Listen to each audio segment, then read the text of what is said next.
of the things to think about is Indian film industry is now 100 plus years old. The first feature film, was released in 1913. So, and it's been a commercial film industry since then. And the moment talkies were introduced, the film industry split into multiple languages. So India makes films in about 20 different languages and dialects.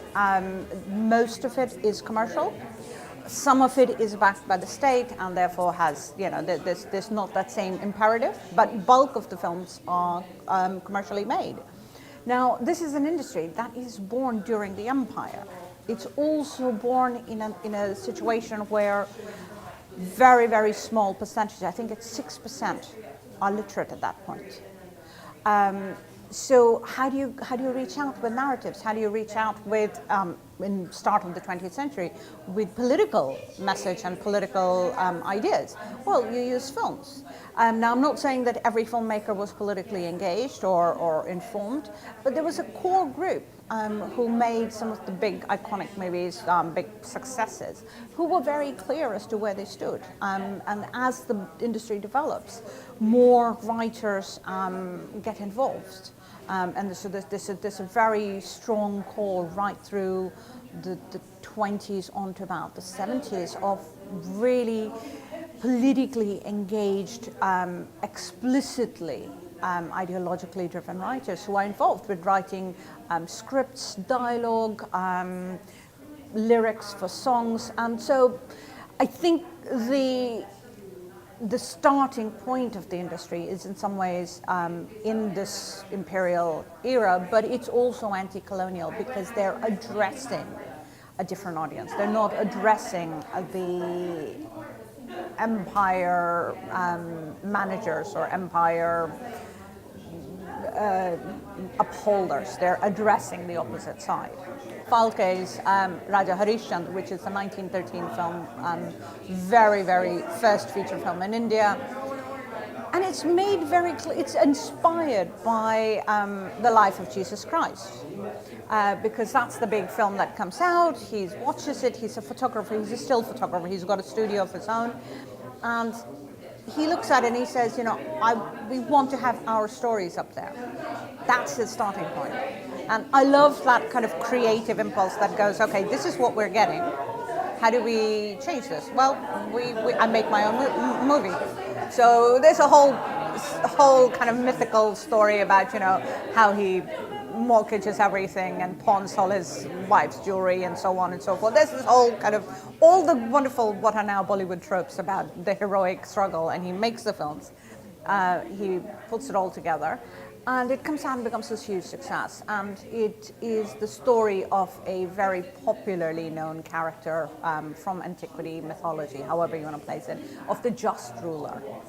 And even though it isn't explicit at that point, but there is very clearly a critique built in of, this is the just ruler who is Indian versus, let's say, the ruler who's neither. So I think that's the starting point of it, and I think that continues. We were talking about in the session about even the contemporary films. There's very much a sense of political critique. There's a very clear sense of anti-colonial critique that's built in. Having said that, there is of course also political agendas and funding that goes into, let's say, films that are not going to be things that you and I may agree with. So there is a lot of, there's a recent trend towards explicitly, for example, Islamophobic films. And that is a worry.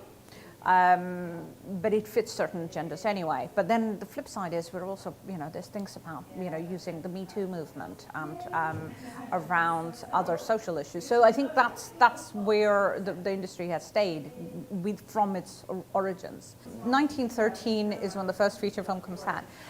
Within about 4 years, the authorities have picked up on the fact that this is quite dangerous. So the Cinematograph Act goes into place in 1920, although initial censorship has already begun. It's quite regional, it's quite local, it's handed over to the local administration, the imperial administrations in multiple districts of Bombay and Madras and so on. But there's the cat and mouse game that then happens. between sort of 1920 and 1947 that filmmakers try and sneak in things, or there's certain coding that the censors do not understand. Sometimes when they're Indian censors, it's coded enough so they can look the other way. So there's a wonderful, wonderful moment of, if you look through lots of films.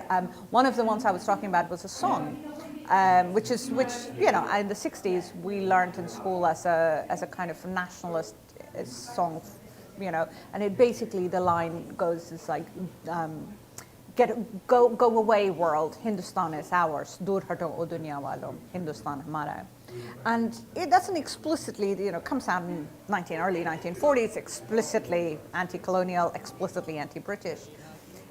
But somewhere down the many stanzas, it does this wonderful thing where it first of all, never mentions the British, never mentions England, never mentions any of the codes, but it has one additional line that says, we oppose everyone, whether they be German or Japanese, which is a nice way of kind of flying past the censors, because of course we're not talking about the British, we're talking about those bunch, and this is the war on.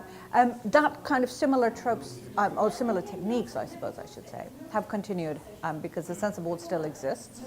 There's a constant back and forth and debate and discussion about it. There are obvious political agendas, and in terms of stopping movies, banning movies, so on. So, and similar kinds of techniques get employed even now.